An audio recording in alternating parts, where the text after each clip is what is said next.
Hi, I'm Bradley. And I'm Mark. And we are from the Farmington River School to give you some life-saving facts. Today, we're driving into something really important, car safety.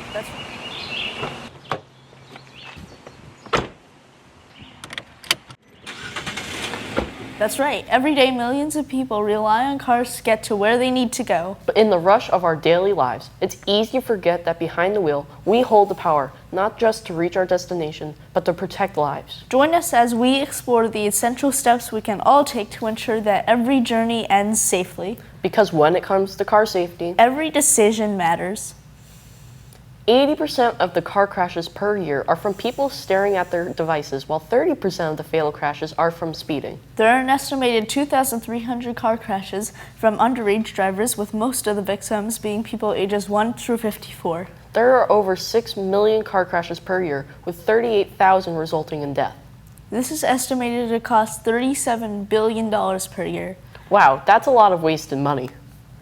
Seatbelts reduce the risk of death by estimated 45% and the risk of serious injury by 50%.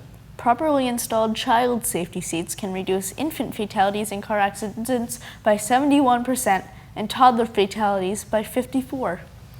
Regular vehicle maintenance, including tire checks and brake inspections, can prevent accidents caused by mechanical failures. On average, a pedestrian is killed in a traffic crash every 69 minutes in the U.S. Motorcycle riders are about 27 times more likely than passenger car occupants to die in a car crash. Guess I won't be riding a motorcycle anytime soon. Approximately 40% of all car accidents occur at intersections. But knowing what to do in the event of a breakdown or accident can save lives. Always have an emergency kit and a plan. We're here with Sergeant Ben Town to ask him some questions about car safety. How can drivers ensure their vehicles are properly maintained for safety? Well, what mostly every driver should do is they can be able to walk around their vehicle and look to see if there's anything that they notice with their eyes, to see if there's anything that could be a safety hazard, whether there be a flat tire or something like that, just a visual inspection of your vehicle.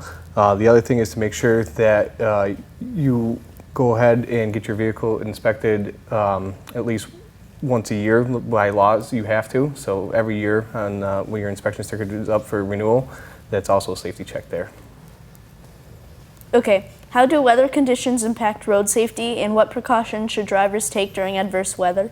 The weather conditions actually greatly affect the road conditions. So if it starts to rain, the roads become slippery and wet, so it's a greater chance of having accidents happen. There could be puddles. The same goes with snow and everything. It becomes more slippery. What you can do is drive more slow, be more cautious. If it's a big snowstorm, you don't have to drive any place. When you shouldn't, then you can just stay home. How often do you encounter vehicles without new safety features? It depends on what we're doing that day. If we're doing traffic enforcement, a lot of the vehicles on the road are still older, so they don't have a lot of the newer safety features. But if we're doing that and then we can tell that the vehicles are older, we'll be able to see them mostly every day. We see vehicles that are still on the road that don't have current new safety features. How often should drivers check their tires, and what are the signs that indicate they need to be replaced? Well, you should really check your tires every time before you get in the car. Take a lap around your vehicle, check the tires and look to see if they're low on air or anything. Some of the things that you can check for would be the tread depth. The lower the tread depth, the more likely you would be to spin out if you hit a puddle when it's raining, or check the tire wear on the sides to see if it's cracked or dry rotted. If you start to see any part of like the sidewall of the tire, you would want to get that replaced right away. Could you explain the importance of seatbelt use and how it affects driver-passenger safety? Seatbelts are very important. They most definitely save lives. Once you are in an accident, that seatbelt keeps you contained into the seat. So in the event that you do have a major collision where your vehicle would roll over, it would keep you right into the seat where you wouldn't be able to be ejected from it. It's very important for passenger safety too.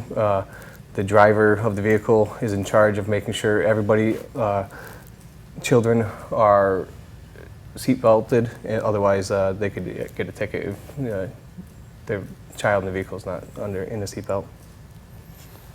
What should drivers know about child safety seats, and what are the regulations surrounding their use? Should know that it's dependent on child's height and weight, not just necessarily age.